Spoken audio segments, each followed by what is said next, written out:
Kemudian ilmu yang bermanfaat. Ilmu yang bermanfaat. Itu ada salah satu contoh, ini beberapa hadis saya sampaikan. Itu waman salaka tariqan yaltamisu fihi ilman, barang siapa yang menempuh jalan untuk mencari ilmu, ya, untuk mencari ilmu, sahhalallahu lahu, maka Allah akan benar-benar memudahkan atau benar-benar senantiasa memudahkan. Dengan perjalanan ilmu itu di suatu jalan ilal jannati, ke surga. Ya, seperti kegiatan ini, umpamanya para hadirin ini berangkat dari rumah, sholat jamaah subuh, taksir itu memperbanyak. Riqon ilal jannah, jalan menuju surga. Ya, kita melihat ya ustadz besar itu kalau datang di suatu pengajian sudah disambut ribuan umat, semuanya pengen bersalaman. Tapi kalau itu dibiarkan, akhirnya ustadz itu tidak sampai di podium, maka dimudahkan.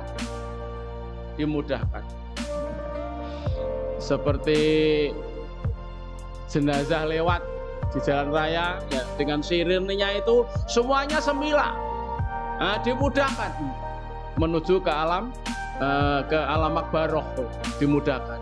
Seperti itulah ya, orang yang senantiasa ya atau berjalan menuju ke majelis ilmu.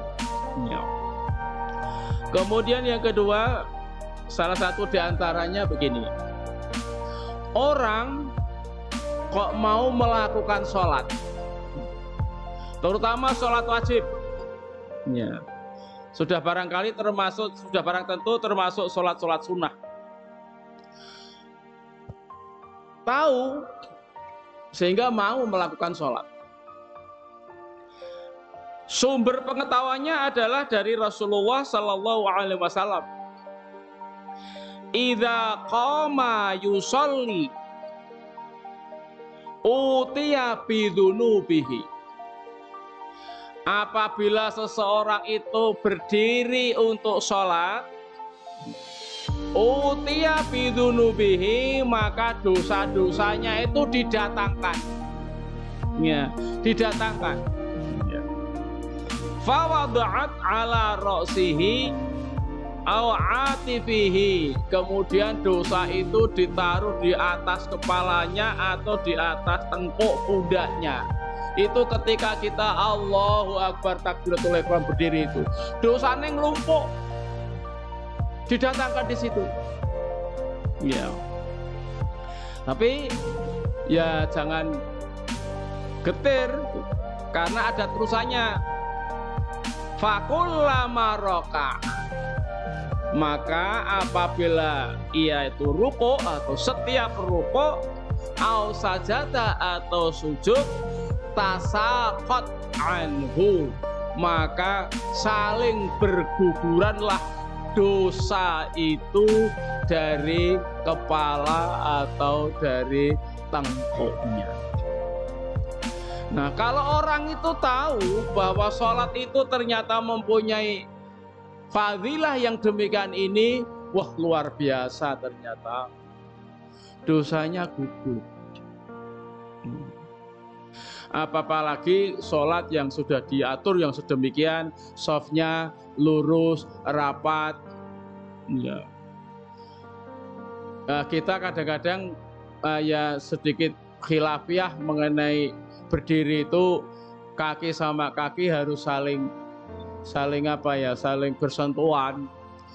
Tidak bersentuhan maupun bersentuhan itu setan penuh.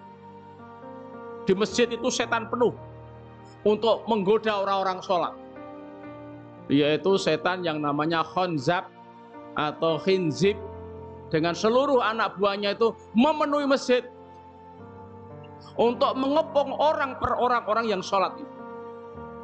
Ya meskipun kaki-kakinya saling bersentuhan. Ya. Karena apa? Ya dibebaskan oleh Allah untuk menggoda orang yang sholat itu. Ya. Orang yang sholat itu ternyata ya kritis ya. Setan penuh, dosa juga penuh. Didatangkan semua.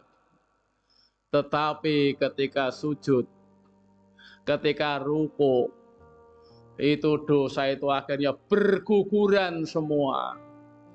Jadi tasaqot itu kata kerja fi'il khumasi mazid, kata kerja tetapi terdiri dari 5 huruf. Nah, itu mempunyai makna, nah gitu, mempunyai makna saling, resiprok, ya. Musyarakah bainal isnain fasa'idan.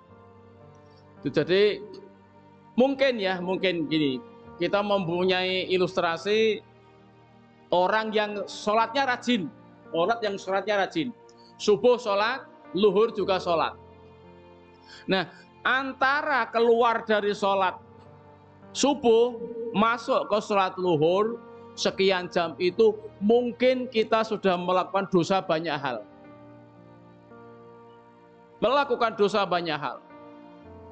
Mungkin dosa tolong menolong itu ada dosanya, umpamanya karena menolong tetapi saling diketok-ketok terus popularitas, dari itu sudah ada dosanya, dari dosa sedekah.